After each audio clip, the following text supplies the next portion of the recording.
Καλημέρα, Νικητά, κυρίες και κύριοι. Μια περίεργη υπόθεση διερευνούν εδώ και κάποια 24 ώρα στα αρχηγεία αστυνομίας και συγκεκριμένα στο ΤΑΕ Αρχηγείου, όπως αποκαλύπτει σήμερα δημοσίευμα του ο Φιλελεύθερος, μετά από έρευνες κατόπιν και καταγγελίας που έγινε από δικηγορικό γραφείο για ζήτημα με κατοικία που εκποιήθηκε, φαίνεται να βγήκε στο φως αυτή η υπόθεση. Σε αυτό, βάσει το μέχρι τώρα ενδείξεων που έχουν ενώπιον τους οι αρχές, συμμετέχουν 80 πρόσωπα που διαμένουν στην Κύπρο, ενώ να πούμε ότι χθες άρχισε και ο χορός των συλλήψεων.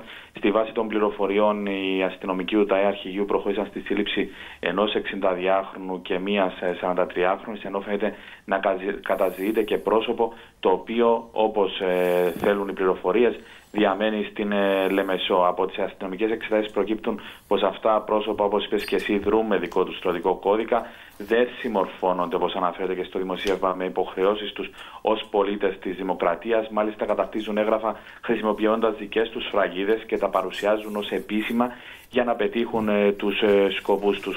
Χθες, όπως είπαμε το πρωί, οδηγήθηκαν οι δύο συλληφθέντες ενώπιον του δικαστηρίου, όπου και τέθηκαν υποκράτηση για 8 μέρες, την ώρα που οι έρευνες για εντοπισμό του τρίτου προσώπου είναι σε πλήρη εξέλιξη. Να πούμε, σε βάρος τους εξετάζονται σοβαρά δικήματα, όπως αυτά της συνωμοσίας για διάπραξη αγουργήματος, της δημοσίευσης ψευδών ειδήσεων που δύναται να κλονίσουν τη δημόσια τάξη ή την εμπιστοσύνη του κοινού προς το κράτος. Όπως είπαμε, αυτοί φαίνεται να αυτοπαρουσιάζονταν ως ταχυδρομική λειτουργή, στρατιωτική δικαστική λειτουργή και δικαστές, ενώ φαίνεται να είχαν και ιεραρχία, καθώς επίσης και κάποιες επαφές με πρόσωπα που βρίσκονται στο εξωτερικό. Συνεπώς, δεν αποκλείεται το ένα ένταλμα σύλληψης να αυξηθεί και να γίνουν πολύ περισσότερα.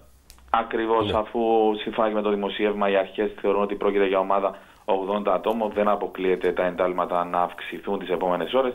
Ωστόσο, μέχρι αυτή την ώρα ένα ένταλμα υπάρχει, ένας καταζητούμενος. Γίνονται έρευνες σε Λευκοσία και Λεμεσό και όχι μόνο για τον εντοπισμό του. Ενώ, όπως είπαμε, δύο πρόσωπα, ένας άντρας 62 ετών και μία γυναίκα 43 ετών, τέθηκαν υπό 8ημερη κράτηση. Ευχαριστούμε τον Θησία Ιωάννου. Το θέμα θα το δούμε και αργότερα με την αστυνομία.